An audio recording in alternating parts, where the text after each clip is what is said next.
নানাভাবে বিশ্লেষণ করেছে এবং বলেছে যে এই স্বল্প সংখ্যক সৈন্য নিয়ে যুদ্ধ করা সম্ভব। ইরাকের 3 গুণ আয়তন ইরানের, মানে ইরান বিশাল, ইরাকের 3 গুণ। ইরাক দখল করতে সেই বারাক ওবামা পাঠিয়েছিল 1.5 লাখ সৈন্য স্থল অভিযানের জন্য। সেখানে প্রস্তুতি নেওয়া হচ্ছে 10,000 সৈন্য দিয়ে হরমুজ প্রণালী দখল মুক্ত করবে, ইরানের নিয়ন্ত্রণ মুক্ত করবে। কিন্তু সেটা কি খুব সম্ভব, মানে খুব সহজ? ট্রাম্প হুমকি দিচ্ছে যদি হরমুজ প্রণালীর অবরোধ মুক্ত করা না হয় তাহলে খার্গ দ্বীপটা উড়াই দেবে।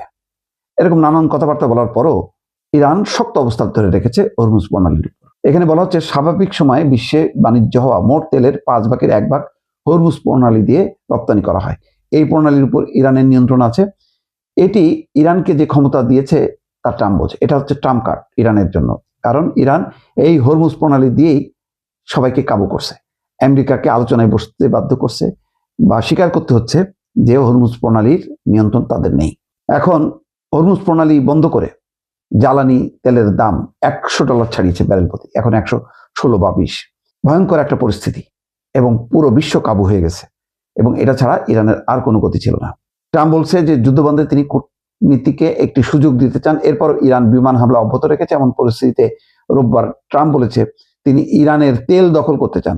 হরমুজ প্রণালী দিয়ে জাহাজ চলাচল স্বাভাবিক করতে ট্রাম্পের সামনে 2টি সামরিক পথ খোলা আছে: ইরানের ভূখণ্ড দখল করা অথবা এই জলপথে বিশাল নৌবহর মোতায়েন করা, এবং দুটোই ঝুঁকিপূর্ণ। ইরানের ভূখণ্ড দখল করা, যে দ্বীপগুলো আছে সেখানে যদি দখল করতে যায়, ইরান যেভাবে রকেট, বোমা এবং ক্ষেপণাস্ত্র নিক্ষেপ করবে তাতে বহু জীবন ঝরে যেতে পারে। আর এই বিশাল জলপথে বিশাল নৌবহর মোতায়েন করে কতদিন সম্ভব? এবং ওই নৌবহরের উপরও ক্ষেপণাস্ত্র হামলা চালাবে ইরান। সেটা বন্ধ করা কি যাবে?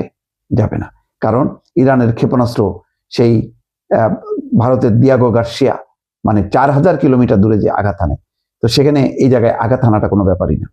বিশেষজ্ঞরা বলছে ওয়াশিংটন সীমিত আকারে স্থল অভিযানের পরিকল্পনা করলেও এতে প্রাণহানির ব্যাপক ঝুঁকি আছে, তা একজন প্রেসিডেন্টের মসনদ টলিয়ে দিতে পারে।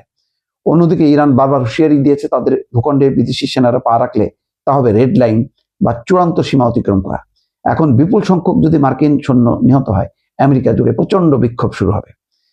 যুক্তরাষ্ট্রের চিন্তন প্রতিষ্ঠান পলিসি রিসার্চ ইনস্টিটিউশনের ন্যাশনাল সিকিউরিটি প্রোগ্রামার জ্যেষ্ঠ ফেলো এমা সালিসবারি মনে করেন, পারস্য উপসাগরের কোনো একটি ইরানি দ্বীপ দখলের মাধ্যমে যুদ্ধ তীব্রতর করা থেকে ট্রাম্প নিজেকে সামলাতে পারবেন না। সালিসবারি বলছেন যে তিনি, অর্থাৎ ট্রাম্প, এখন পর্যন্ত প্রতিটি বিষয়ে আগ্রাসী সিদ্ধান্ত নিয়েছেন। এবারও সেটা ব্যতিক্রম হবে তিনি মনে করেন না। সেনা প্রস্তুত থাকলে তিনি তাদের ব্যবহার করতে পিছপা হবেন না। তিনি আরো বলছেন, আমার ধারণা এই সিদ্ধান্ত ভয়াবহভাবে ভুল প্রমাণিত হবে এবং এতে প্রচুর প্রাণহানি হবে। মধ্যস্থতাকারীদের দেওয়া তথ্য অনুযায়ী যুক্তরাষ্ট্রের কাছে ইরান একটা হুঁশিয়ারি পাঠিয়েছে। তারা জানিয়েছে তাদের মাটিতে মার্কিন সেনা পা রাখলে তাদের হত্যা করতে ইরান নিজের ভূখণ্ডেই কার্পেট বোম্বিং বা ব্যাপক বোমা হামলা চালাবে। সংশ্লিষ্ট কূটনীতিকদের মতে তেহরান সতর্ক করে বলেছে যে হামলাকারী বাহিনীকে আঘাত করতে তারা নিজেদের অবকাঠামো উড়িয়ে দিতে প্রস্তুত। সব মিলায় পরিস্থিতি দেখেন ইরান কি কঠিন প্রতিক্রিয়া নিয়ে বসে আছে। ইরানের পার্লামেন্টের স্পিকার মোহাম্মদ বাকের গালিবাফ রোববার বলেছেন যে যুক্তরাষ্ট্র একদিকে আলোচনার কথা বলছে, অন্যদিকে গোপন স্থল অভিযানের পরিকল্পনা করছে। গালিফা বলছেন, আমাদের সেনারা মার্কিন সেনাদের আগমনের অপেক্ষায় রয়েছেন যাতে তাদের আগুনে পুড়িয়ে মারা যায় এবং আঞ্চলিক মিত্রদের আজীবনের মতো শিক্ষা দেওয়া যায়। শান্তি আলোচনা শুরু হলে গালিবাফ ইরানের অন্যতম প্রতিনিধি হতে পারেন বলে ধারণা করা হচ্ছে। এদিকে 5000 মেরিন সেনার একটি দলের অর্ধেক সদস্য শনিবার মধ্যপ্রাচ্যে পৌঁছেছে। অনেকে বলছেন যে এরা এই সৈন্যরা সমুদ্রপথ থেকে তারা স্থলপথেও অভিযান চালাতে পারদর্শী, কিন্তু তারপরেও ব্যাপক ঝুঁকি থেকে যাচ্ছে। আবার কেউ কেউ বলছেন যে ইরানের উপর একটা চাপ তৈরি করার জন্য এই ধরনের সৈন্য জড়ো করা হচ্ছে, কিন্তু তাদেরকে আদৌ যুদ্ধক্ষেত্রে পাঠানো হবে না, যাতে ইরান তার ভূখণ্ড দখল হয়ে যেতে পারে এই ভয়ে যাতে আলোচনায় নমনীয় অবস্থান নেয়। সেটাও হয়তো একটা কৌশল বলে অনেকে মনে করছেন। দর্শক।